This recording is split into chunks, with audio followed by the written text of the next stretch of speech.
Hey there, Tim from Alpha Wolf Trading, wanting to thank you for stopping by to watch this interview and also make it clear to you that this is not a paid-for promotion. I collect no compensation for the interviews I do here. These companies have been identified as opportunities for investment that could provide an above average return on our investment. This is our opportunity to get to know management, to understand the vision for the company, the strategy they plan to implement, and execute to achieve that vision for the company. So if you learn anything here today and you enjoyed the interview, please do us a favor and subscribe to the Alpha Wolf Trading YouTube channel.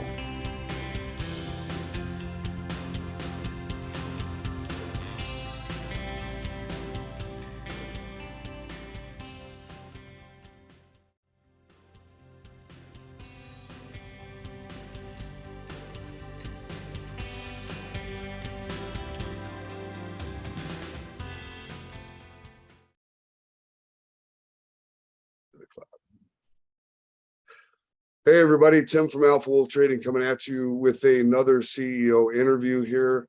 And this one is a new one for me, but I do think it's a pretty compelling story. Airgain, AIRGAIN, and the ticker symbol is let me see, I got it right here. Hold on a second.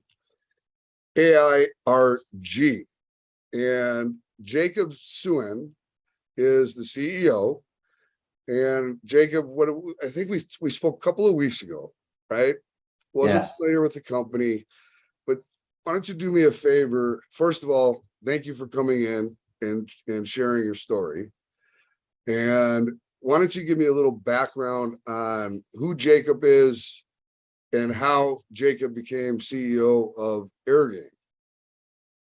Well, thank you, first of all, Tim, for having me on. It's a pleasure to be here.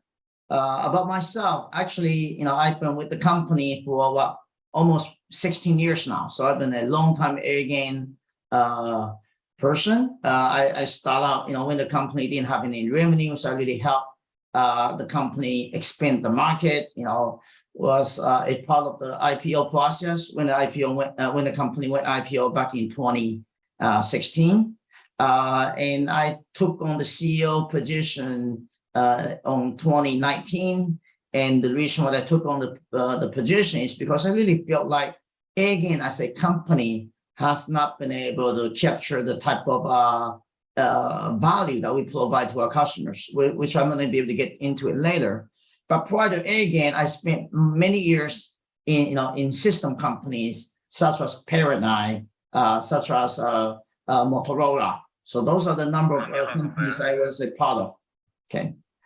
And I'm just excited to be here. I really feel good about where the company is today. And I now that I have a really strong management team around me, I really feel good about the futures of Airgain. So it was, when did you say they actually went public? It was 2016? Yes. Okay. But they've been around since 2003, right? Correct. Yes.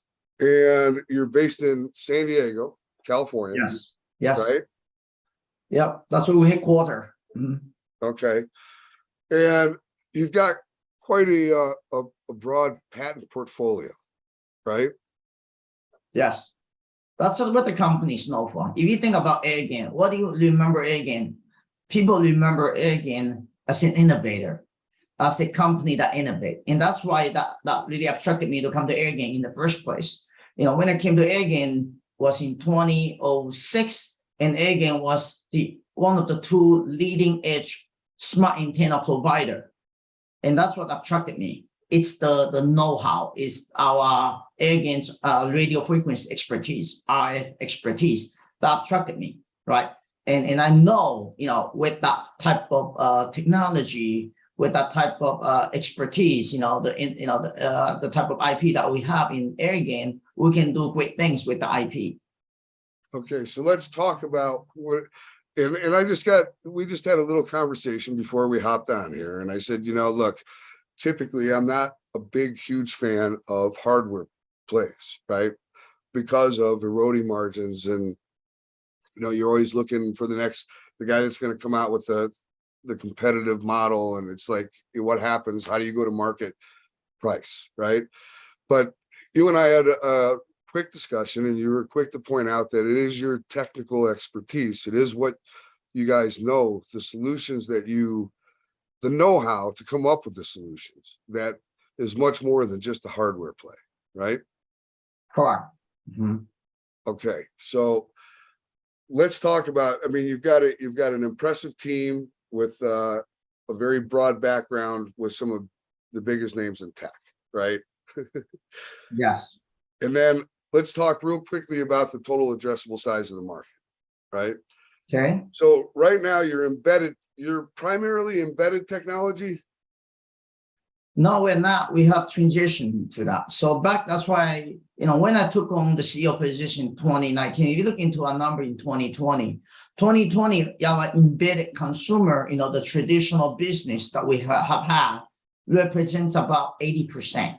Okay. And this year, I using the analogy that it's going to go down to, below 30%. And that's the type of transition we were able to achieve in the last couple of years. Now, the consumer business is still a highly profitable business and also growing. But if you've seen the TAM, right, it's $780 million total, right? Versus the automotive, the enterprise, it represents much greater opportunity for us. And that's why we decided to really go hard into those markets with various solutions, not just the component side. Okay. So total addressable market, we're looking at 15.5 billion. Yeah. Right? Which is a nice size business to go after, right? So we've got just so we can get to the types of products you guys make. And this is it right here. So explain to me, what is the importance of your products? What role do your products play? Yes. So we really have 3 different product brands. We separate them into the embedded, which consists of our traditional component, antenna that we're selling into the service provider market, and also our embedded cellular modem for the IoT space, as an example. So those are the stuff that are not be able to sell standalone. They go into someone else's device, okay? Whereas the integrated solution, those are finished standalone product, active product that we're selling as a solution or as a system to our customers.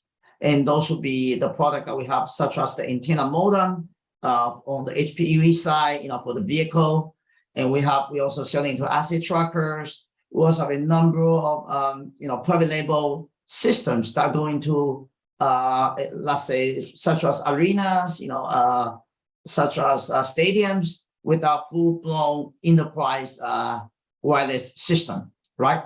And then moving to the right, you see that we also have what we call passive standalone antenna systems that we can sell into mass transportation. We're selling into smart utility companies, such as stuff that sits on top of the kiosks to provide the wireless connectivity. But those are antenna systems only and passive. So you now see we have 3 complete brands that we are marketing into our various customers. Okay, so connectivity, 5G, I think is that a big component for you guys? Is that a big opportunity? Absolutely. And that's why we look into our management team. We were able to get someone that that was called a father, one of the leading founder in regards to 5G technology with Dr. Sadri. He was actually 18 plus years in Intel, spearhead their 5G millimeter wave technology at Intel, and he's now really driving the company's technological roadmap, and certainly 5G is a major focus of the company. Okay. And we'll have a number of products coming out. If you look into the product we're building, and now we're building on the future product that's C-band that can easily migrate into millimeter wave. We have a product of our own. We also partner And a lot of these product and solutions actually gonna be able to either get license fee, royalty fees, or get recurring revenue. which is the model that I really like, right? Yes, like, we all do. Yeah, we all do, right? But so you have the intellectual property, right? Where do you get, where are your products made? Are your products made? I mean, I'm just thinking about COVID and all the supply chain issues that we just went through, right? Yes. And matter of fact, let's talk about how did you guys handle COVID? I think that overall we have done a really good job on the things we can control. So and that's why another reason why once we pivot, when we pivoting from just a component company, now they become a wireless solution company, not realizing COVID was going to hit us, but actually that pay huge dividends. If not, I think that will be in a lot of hurt, because on the component side, that's the embedded side, right? We rely on our partners, right? Because we supply antennas or embedded items to go into someone else's device. And we never have a supply shortage issue on our side, just so you know. The problem was the other side, that they need the other chip that go into, let's say, a gateway. Let's say, we're selling into the service provider market. So at that time, when COVID hits, there was, a major supply shortage issue on chips, even down to substrates. And because of that, they told us that, even though we're not the issue, they told us that, no, we don't want you to ship because we need to gather the other components. So that causing a lot of issue to us. And that's why we actually suffered quite a bit. I think that last year, because of the revenue driven now on the consumer side, right? On the stuff that we could control, which is on the automotive, on the enterprise, the one that we actually selling the full system, I thought that we have done a fairly good job. There were still some hiccups here and there, but overall, I really want to give kudos to my operation team for being able to deliver, and also my engineering team, because they actually become creative. We actually have to do dual source. So instead of just designing one chip, we now have to ask engineering team to have to make sure that you also have another alternative source in case you have a supply shortage with the main source. The thing that we also have to do is paying some PPV, and that causing us, that really causing our gross margin to take a hit, in the last several quarters. But for me, those are temporary. If you think about the what we're heading to, I feel strongly about the PPV, the supply shortage issue. It looks like it's getting so much better. So that's why I feel good about our company gross margin. It's gonna improve as we move forward. Now, so overall, I thought that our team handled the supply chain well. If you're looking at our revenue, we, throughout this whole process, we continued to hit a record quarter. The last quarter, Q2, that was our best quarter ever in the company, right? And the quarter before that was also another record quarter, right? And that's why, despite all the headwind, I thought the team have done a phenomenal job to be able to persevere and still be able to provide the parts to the customers as much as we could. So, I think I want to repeat that again. So you had the last two quarters were the best quarters in the history of the company. That's correct? Correct. Q1 and Q2 of this year. Okay. That's pretty impressive, right? So, we're still not out of, who would have thought we would go through COVID, a pandemic, and then come out of that and hop into a war, right? That's right. And anybody that was able to either sustain their business or grow their business through these events, I would say that's impressive, right? And if they can do that through a pandemic and a war, what can they do when things start to normalize and maybe we get back to some calmer markets, right? So I think that's a testament to the strength of the company, right?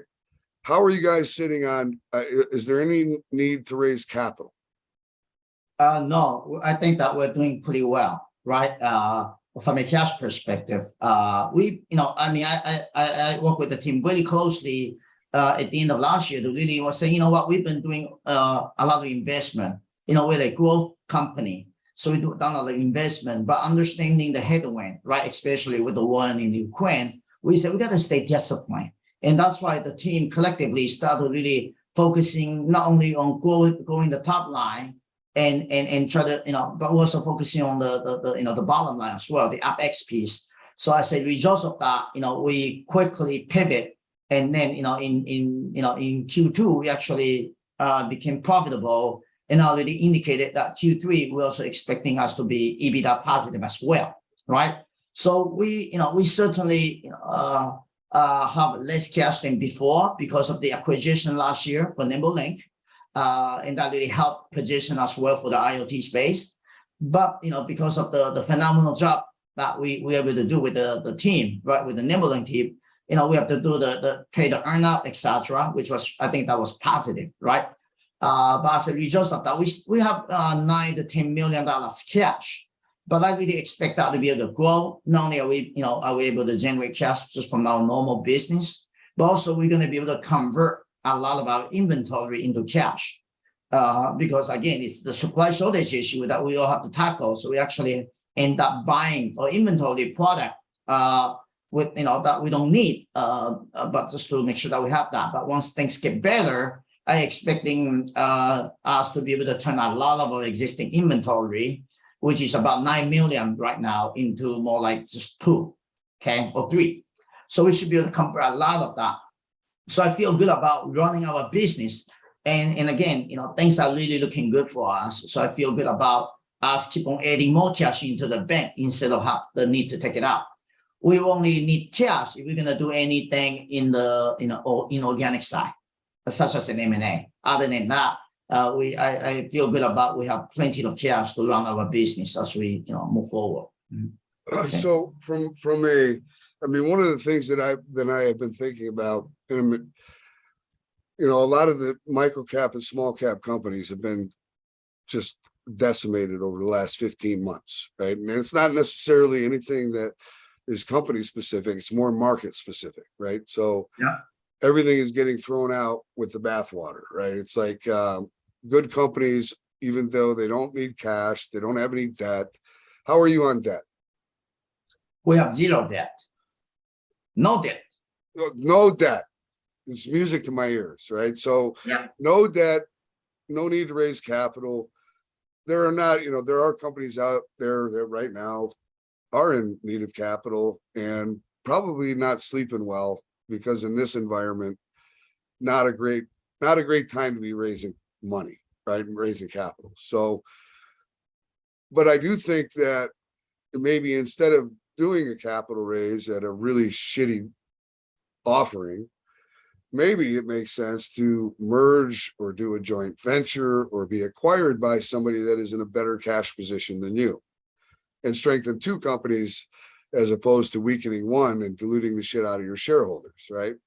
So I think as I look at it, I think to myself, there's got to be some opportunities out there where probably companies that at one point were living in fantasy land, thinking that they had a multiple of whatever to be acquired, right? But now, they've had a little rude awakening and now know what their company is really worth, right? Or what a fair valuation might be. Is there anybody out there that, maybe you're kicking the tires on, looking around as potential acquisitions for you guys? Yes, M&A is a big part of my, visions of the company or the strategy of the company. I believe in us, as a growth company, how do we get bigger fast? M&A has to be a part of that. And also, we got a lot of build versus buy decisions, right? And NimbeLink was a really good example of that. We believe in the enterprise market, and one of the big pieces within the enterprise market was the industrial IoT. We feel that's a place where we can really play well. Requires a lot of our expertise, and the customers are willing to pay, and so we can get a good gross margins out of it, right? And can we build a team from scratch? Yes. but the time to market and the investment, and that's why we actively looking, and that's why we actually acquired Nibbling, right? As a result of that, we acquired the company when it was doing about $12.5 million, and it's been like from 10 to 12.5, kind of, barely breaking even, just right about there.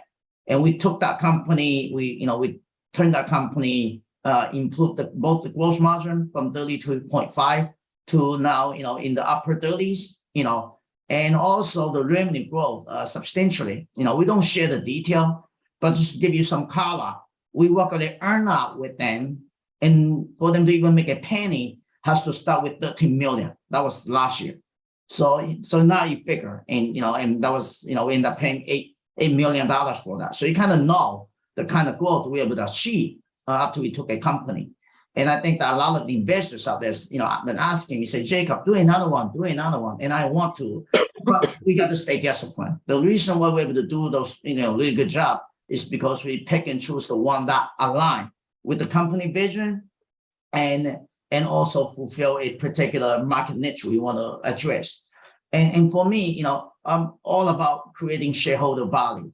So I'm always, open-minded and do whatever it takes to return, a bigger, bigger portion, right, back to the shareholders. That's my job, right? That's why I've been entrusted as the CEO of the company, right? So I take that to heart, by the way. And look, you said it well. During the pandemic, some companies are getting concerned, and look at us, we stay focused. We not only developed some really kick-ass product in my mind in the last 2+ years. Now we're getting, the result shows, right? The transition, it's been successful. But now 70-80% of our overall business is on the system, the solution, and non-component, right? It shows the transition is working. We got now more product than ever. We're now having a solid executive team. And we actually acquired a company that we turned them into highly profitable along the way. And that's what we've been able to do, even in the midst of the pandemic. And as we get out of the pandemic, you said it well, things just going to get better. Our gross margin is going to improve naturally just because I don't have to pay all these PPVs, right? And with the supply shortage issue start to go away, my consumer business is also going to start to get back to normality because we are still the incumbent for the tier 1 service providers. Those are the likes of Comcast, Charter, AT&T, TELUS, Bell Canada, LGIs, just to name a few, very, very recognizable names out there. And they actually don't have an issue with the demand. They've been having issue of getting the product. So I feel really good about, where we're at today at Airgain. So, and I would suggest that probably with everything that did happen with COVID and the supply chain issues, I think it's well, you can tell me, have you, as your team, taken a look at the overall picture, diversified maybe where you're getting your products made, and so that you're not reliant upon one region to get your product from, right? I mean, have you guys done that? Yeah, I love the questions you asked him. That really helped me to explaining. Yeah, the answer is yes. And let me share with you the number of things in the last couple of years. So we used to have 2 CMs in China, right? Because that was the consumer. Since then, we opened up 2 in Vietnam. And in this year, we opened up, we actually have now 8 total. We have 4 in North America. And just to, not only that, we went 100% fabless. We used to own a factory in Arizona. And at the beginning of the year, we transitioned. I mean, actually happening in Q1, but all the work has been done since last year. So we already know that, hey, we need to pivot, right? We need to really reducing some of the costs. So one of the things we done was to shut down our operation in Arizona, reducing a lot of our OpEx, and then also become more diversified, right? And that's why we need to get the CMs in North America to be able to make that transition successfully. So now we have redundancy across our globe in China, in Vietnam, in North America, 8 total. So those are the stuff that we've been doing the last year plus. And like I said, I want to give kudos to the operation team. Now we are well positioned. We got redundancy, and we're going to be able to drive down the cost. And by going public, we're reducing a lot of the overhead as well. So become much more manageable, risk avert at the same time. So would you say, Jacob, that you are stronger today than you were 12 to 24 months ago? Oh, in my mind, stay in line. In my mind, stay in line. I mean, that's certainly, I'm a little bit biased, right? But look at me, 12 months ago, the kind of caliber around me, and and the product soon we're gonna have some really major product announcement of the hardware we've been working on. I mean, even the business, right? We start to things are looking up, right? And we're in the quiet period still. But if you go back to what we say, when we in the last earnings call, we feel good about the futures of the company, and I think that we're gonna continue to become a solution provider. That's the key, right? And also it's the stickiness you already built. Going back to saying, why product is it's just a hardware company's top, and I absolutely agree with you. That's why I go back to the stickiness. It's going back to, okay, I have that stickiness with the service providers, but I'm only selling them these $2 or $3, BOM, overall BOM, right? But I can easily sell them much greater because they already know, we understand RF. That's kind of want to go back to our fundamentals.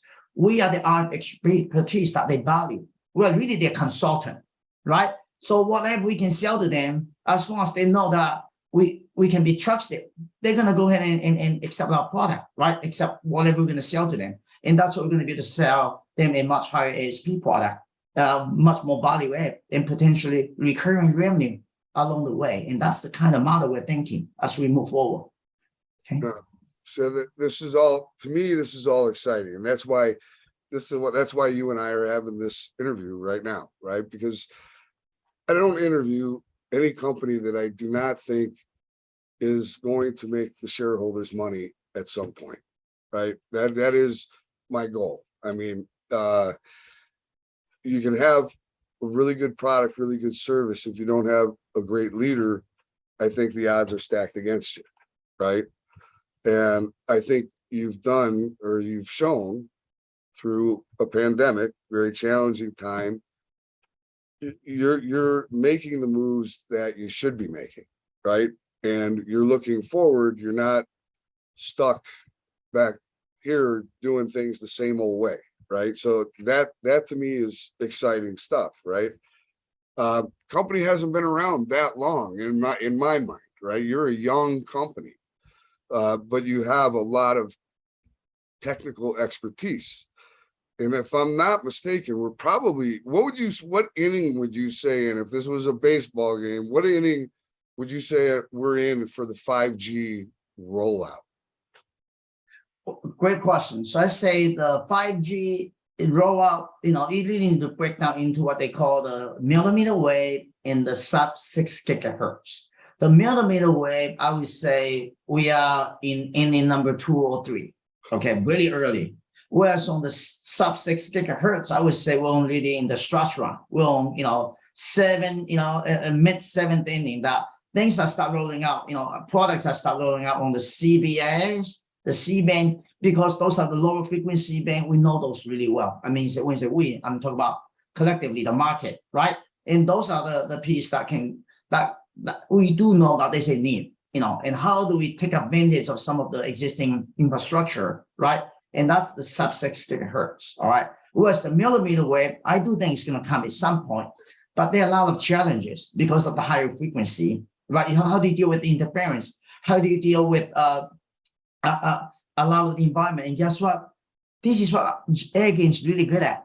Now we talk about RF. People don't understand that piece. Once they really get into the millimeter wave, they really understand. Oh, you cannot get to the window. How come we cannot get to the window? Interference, right? And this is the piece that, how do you get to it? Guess what? Airgains know to solve this kind of problem. The in-home propagation delay. How do you get from outside to come to inside? And guess what? That's what Airgain brings the value. We make complexity simpler, right? That's the value of Airgain, right? We're going to solve that problem where people saying, how can you get through that, right? We have a way to do it. And that's what That's why I feel good about the company. So you think about the company saying, hey, Airgain is it a hardware company? It's not really a hardware company because hardware is the main. That's how we get paid, right?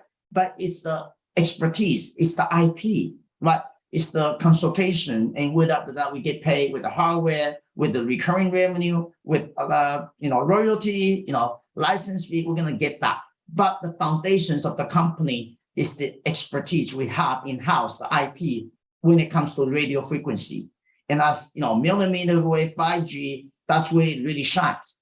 Case in point, all of the tier one service providers in North America, MSOs, they were using some other suppliers. But when it comes to Wi-Fi 6E, they are exclusive with Airgain because they know, with the Wi-Fi 6E, it's tri-band, right? It's much more complex. And they don't want to trust anybody else but Airgain to help them solve that problem, right?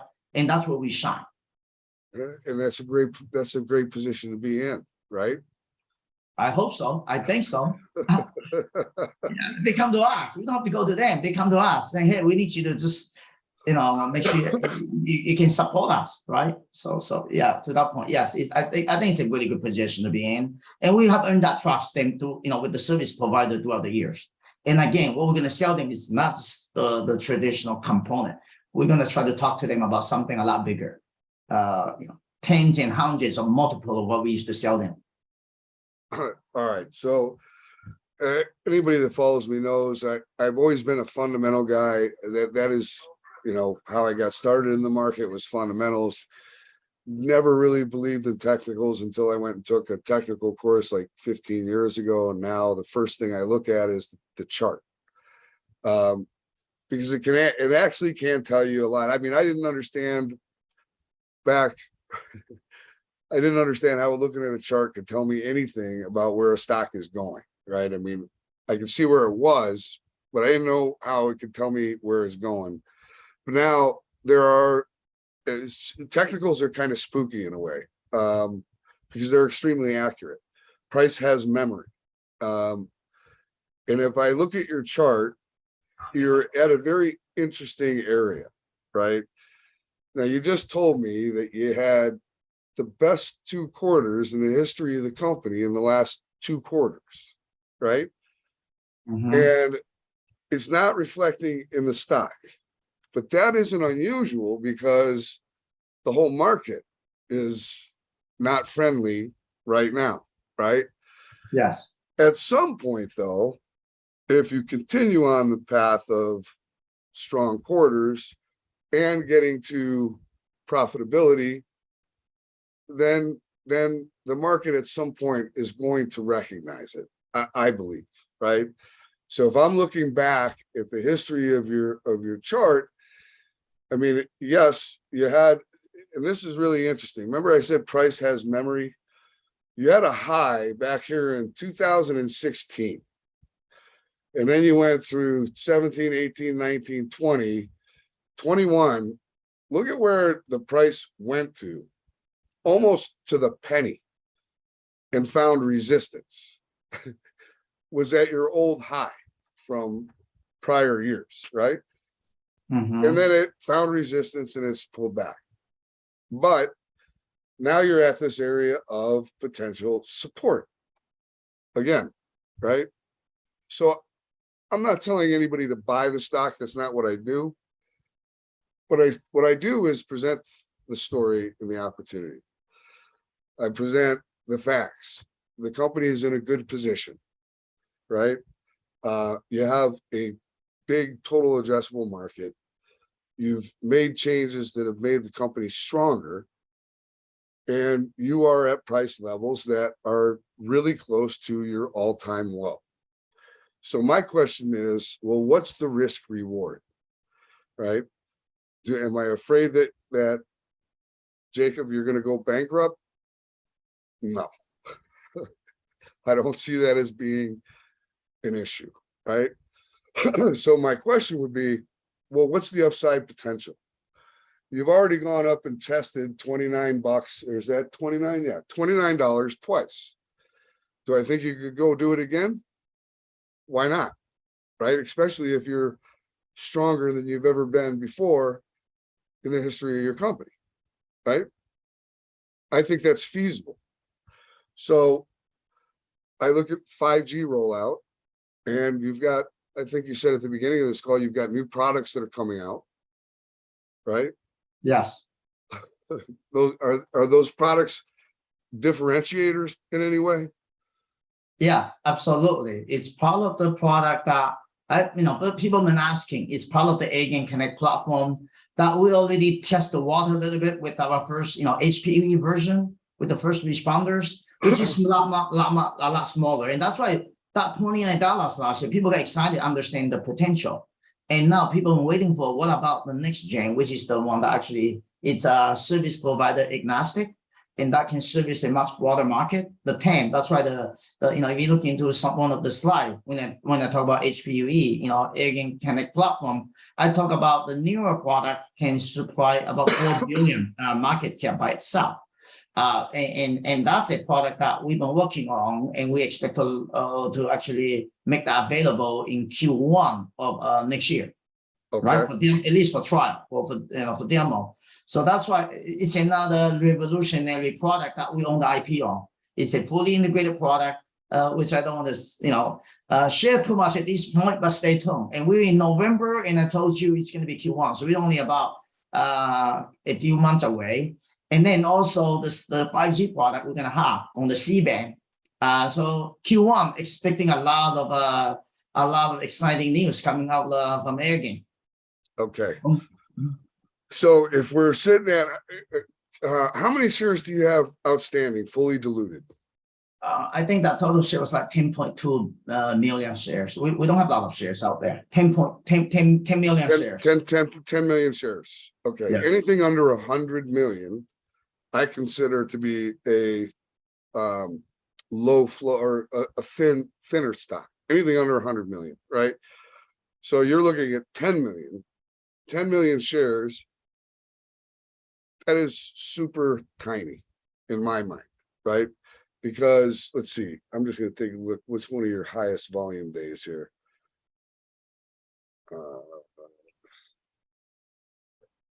Would you for?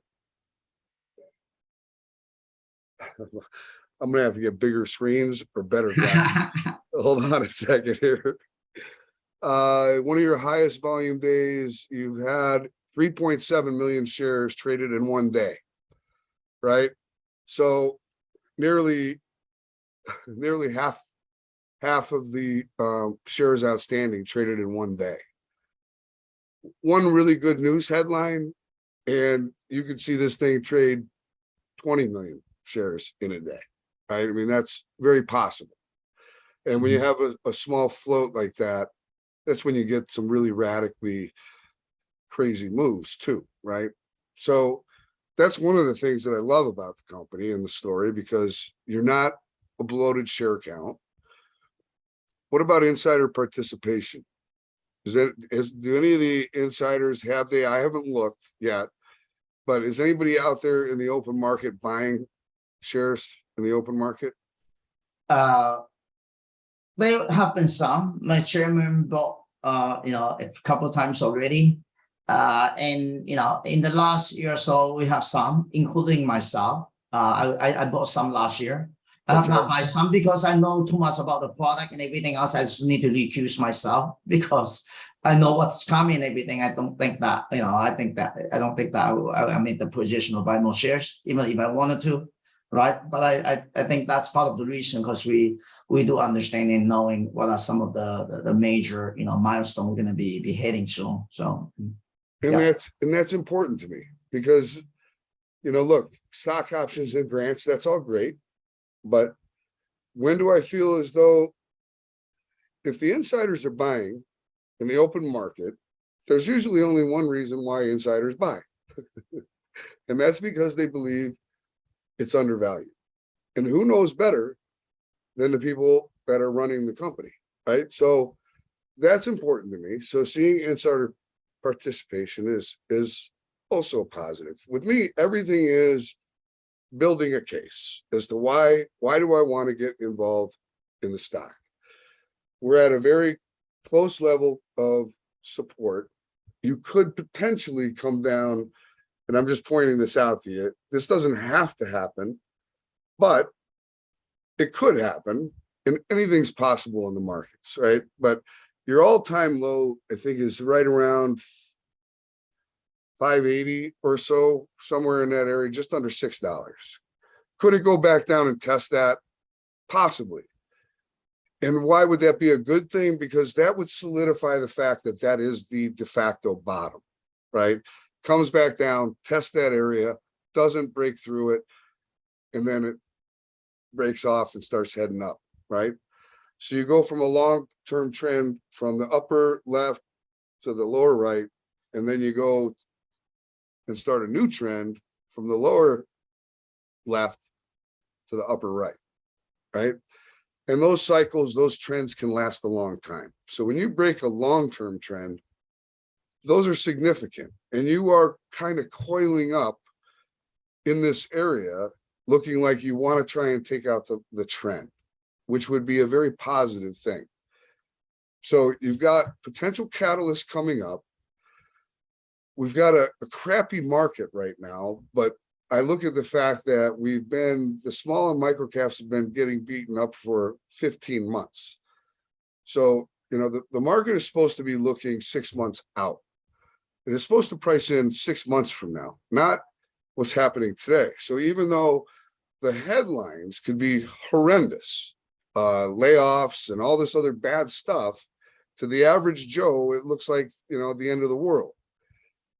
But actually the market could be doing the opposite and going up. Why? Because that stuff's already priced in. The bad news is priced in. Now we're looking 6 months out. Do I think that this is the end of the world? I don't. I'm pretty sure we're going to get through this and things are going to normalize and things are going to get better. That's my belief. So you have an opportunity right now to get us a very compelling company in a very compelling industry that's in its second inning in terms of potential for growth, right? This is if you don't want to buy the stock here, I guess what I'm suggesting is at least put it on your radar, right? Watch what the company's doing. I've got up here next to my head their investor relations email. Sign up, get email alerts sent directly to your email, right? They do a press release, they do an SEC filing. You'll know about it the moment they put it out, right? And just pay attention to what's happening with the company. And I personally would look at, in this area, this would be a great area just to start dipping your toe, I guess. That's what but that's entirely up to whoever's watching. I don't tell anybody what to buy or what to sell. I just present the facts. And to me, looks like you have a really compelling story, Jacob. That's why we're doing this, right? Yes, thank you, Tim. So here's what I'd like to do. So you've got new products that are going to come out in the first quarter, right? Yes. So maybe after the first quarter, maybe either prior to or just after, I'll have you back and we'll kind of do an update. What do you think? Absolutely. Be happy to do so. Okay. Do you feel as though I've missed any key elements or key points that you want to make? No, I think you've done a phenomenal job. I think that one thing I may point out, and I heard that from actually a couple of analysts, they really like Airgain. One is they feel like we are sort of recession avert. What I mean by that is that if they look into our overall business, if you look into what's happening out there, like even the automotive, the OEM market, right? People actually even look into CarMax, even used cars that start going down, right? And then the PC, phone, right? All the luxury item, etc. It looks like they're gonna have a lot of issue when we go to a recession. With Airgain's business, we're really more enterprise focused. What I mean by that is that, look into who is selling to on the consumer, that's service provider. Right now, they still want to do more to get people to go be able to have better, better bandwidth, so to speak, right? So that's why it's still on upgrading the infrastructure, right? So that we can upsell consumers more, right? Apps, right? And everybody now work from home more than ever. So everybody's finding for the bandwidth, the pipe. So Airgain is really well positioned to work with the service provider. Even on the IoT, the enterprise, we are service to, providers for the arena, it's all still commercial enterprise based. So we are really, I say recession avert, but we're gonna still be able to do really well, even if we're gonna have a recession, right? And that's why a lot of these analysts, for a company of our size, we actually have 6 companies covering us today. And I talked to a couple of them, and they are really well known names, right? William Blair, Colin, right? Roth, right? Quick Hallam, right? Just to name a few, Northland, right?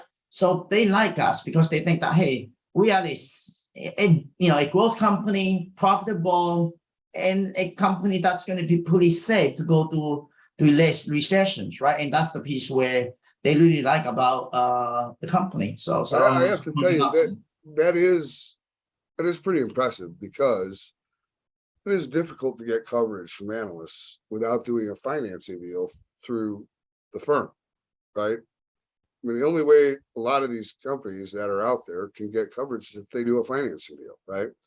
Right. So to have that many firms covering you is actually pretty darn impressive. And I wasn't aware of that. So I'm glad that you pointed that out. And actually, I'm going to have to now see what their coverage, what their reports say. Not that I pay a whole lot of attention to analysts, because in my head, it's just it's a person's opinion, right? I mean, it's a educated opinion, but it's an opinion. So I really have never spent a whole lot of time. I just count on myself to do my own due diligence, right? But I am going to want to see those reports. All right. So, I was just looking real quick at the types of customers that you have.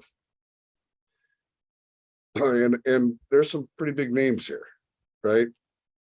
Absolutely. Yeah. And this is only a few. I'm just telling you, we got a lot more customers, but this is some of the ones that we work really closely, and those are pretty big names that people all can recognize. Amazon, as example, is one of them, right? And all the service providers, I say globally, right? And then the chipset guys that we partner with, right? So we sell with and we sell to, right? So you're seeing those are the list of names. It's an impressive list, right? So I think, like I said, I mean, I'm not going to keep beating a dead horse here, but I think there's a tremendous opportunity here. I think you got a great leader in place. And I think, you guys, when things do start to normalize, things could get really fun for you guys and for the shareholders. So, this is a story to definitely, I think, pay attention to, right? All right, listen, I want to thank you for coming in and doing the interview number 1. And I'm looking forward to following the story and having you back to do a follow-up. Sounds like a plan, Tim. Thank you again for taking the time with me today. All right, hold on one second. I'm going to cut this off. Hey there, all you stock market junkies. Thanks for tuning in to yet another CEO interview here at Alpha Wolf Trading. Today we had Airgain, ticker symbol AIRG, CEO Jacob Suen. I hope you enjoyed today's interview, and if you did, do us a favor, give us a like. How about giving us a share? And while you're at it, why not give us a follow? Until next time, stay safe. Alpha Wolf Trading wishes you the very best of success.